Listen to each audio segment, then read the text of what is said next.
In South Africa, a deadly confrontation of the world's third largest platinum mine, and we need to acknowledge that this video is extremely graphic as the police opened fire on striking workers.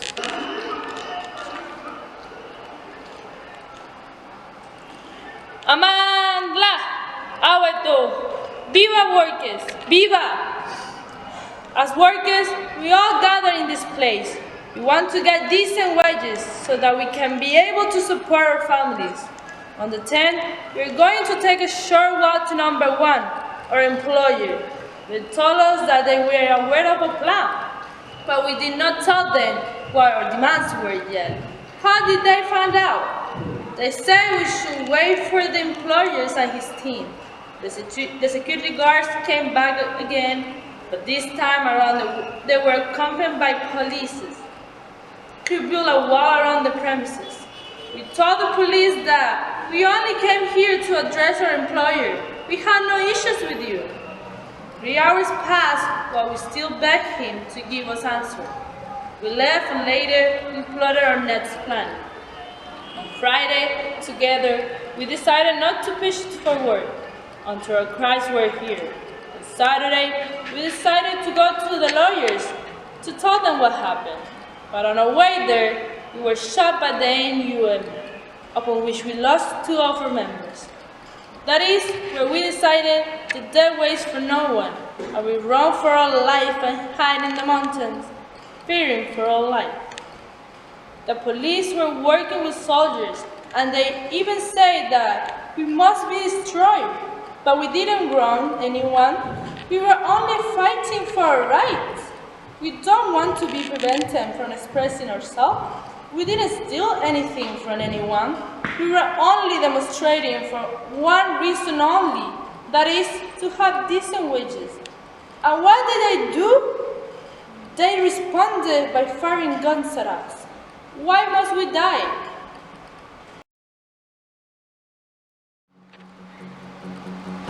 Comrades, I should be grateful that I'm alive today. I was involved, I saw what happened.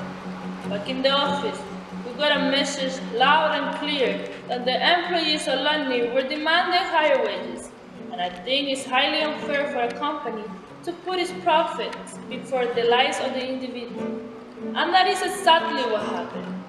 And immediately, then I got the message, loud and clear, that they confirmed that yes, indeed, we have received the demand for more money, and yes, indeed, our response is that we will give them nothing. They did not have a problem with that. They, the NUM, had lost focus on directions to lead and champion the causes of the employees. Thursday morning, when we arrived at Marikana, it was 8:20 in the morning.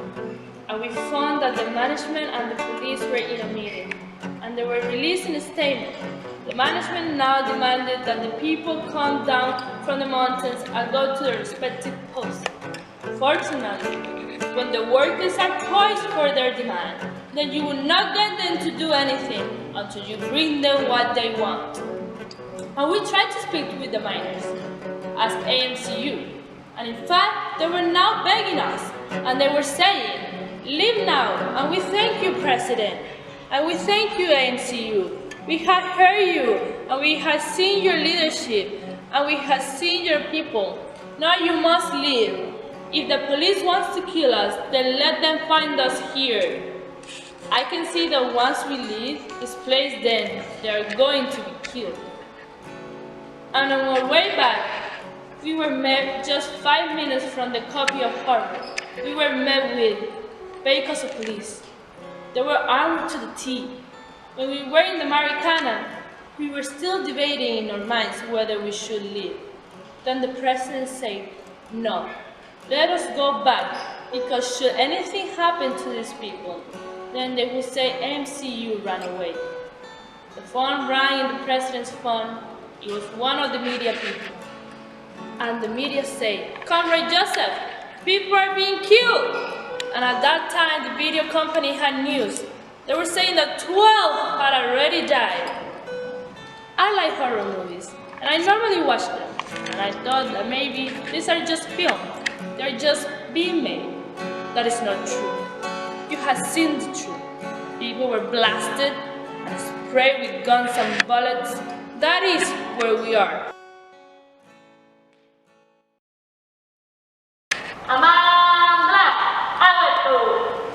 I humbly stand in front of you today. Everything that happened that day, I witnessed it firsthand. I also took refuge at that mountaintop. My people, when I was at that mountaintop, I was shot at by 4 police behind me. I was approached by 4 soldiers riding on horses. I tried calling out to my fellow brothers not to go to Marikana and come to this side, but my brothers ran towards the police. What happened was that my colleague is now lying at the Wonder Cop Hospital, fighting for his life.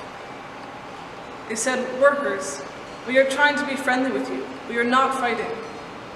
They then requested us to put our weapons down. 5 of us then approached the police.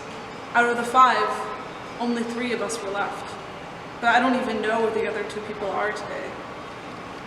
On our way there, I was asked to ride at the back of a police van. Inside the van, I found a white man.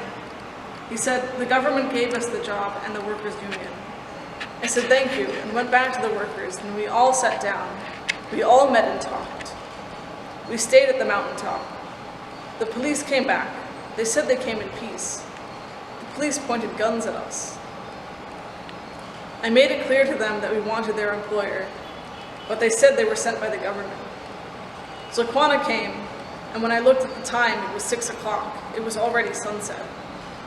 I told him that he must come down on this hippo he is riding and address the workers with respect. He said he didn't come here to address us. He told us that he was requesting us to go back to the mine. I said, "Is that your final word?" And he said, "Yes, I am done." I came back on Thursday together with a young man called Mambush and an old man called Vete, who was not here with us at this moment. I said to them, "Arrest us so I can go and find the man who signed our death warrant." My fellow workers, now here is the place where our president of the AMCU has arrived.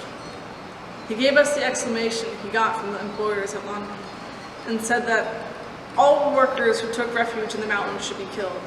They don't have workers that live in the mountain. I was amazed when some members of the AMCU left and they started a song that said, "What did we do? This is really painful. We have suffered long enough." When the police stood up to leave, they said, "Lion is leaving now." When we looked down, we saw a car carrying soldiers. They said the hippo carrying soldiers must come in. When it came in, the workers were already on their way out. The white man pointed at all the hippos and started firing bullets at the people. It didn't shoot at the open space. It shot at the people.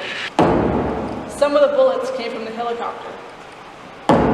That is where I was shot at by the 4 policemen from the airplane. One bullet hit a young man next to me. I ran for my life. I don't even know how I got here. I ran for my life while bullets were being shot at me.